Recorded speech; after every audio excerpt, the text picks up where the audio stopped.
విజయనగరం జిల్లాలో ఏపీ శాసన మండలి ప్రతిపక్ష నేత బొత్స సత్యనారాయణ కూటమి ప్రభుత్వంపై తీవ్ర స్థాయిలో విరుచుకుపడ్డారు. ప్రజల సమస్యల పట్ల ప్రభుత్వం దృష్టి పెట్టడం లేదని మండిపడ్డారు. కూటమి ప్రభుత్వం పబ్లిసిటీ కోసం పాకులాడుతుందని విమర్శించారు. డిఎస్సి నిర్వహణలో పారదర్శకత పూర్తిగా లోపించిందని బొత్స మండిపడ్డారు.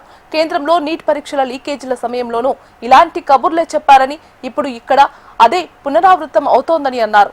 డిఎస్సిలో అవకతవకలపై సిబిఐతో విచారణ జరిపించాలని డిమాండ్ చేశారు. అలాగే రాష్ట్రంలో 10,000 కోట్ల ఫీజు రియంబర్స్మెంట్ బకాయిలు ఉన్నాయని ఎప్పుడు విడుదల చేస్తారని అడిగారు. రాష్ట్రంలో ఉన్న సమస్యల పట్ల, ప్రజలు పడుతున్న ఇబ్బందుల పట్ల, జరుగుతున్న పరిణామం పట్ల ప్రభుత్వం ఏ కోసం ఆలోచించేది. ఎంతసేపు ఒంటెద్దు పొగడుతో, అవినీతి కార్యక్రమాలతో ఆలోచన చేస్తూ కార్యక్రమాలు చేస్తుంది.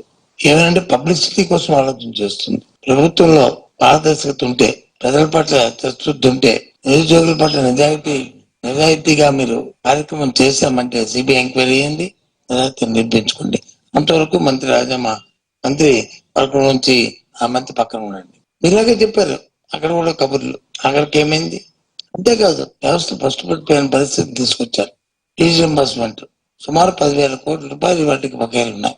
ఫీజు రింబర్స్మెంట్ కానీ, లేదా విద్యాదీవెన కానీ, వసతి విద్యాదీవెన కానీ, వసతి దీవెన కానీ రెండు కలుపుకుంటే సుమారు 10,000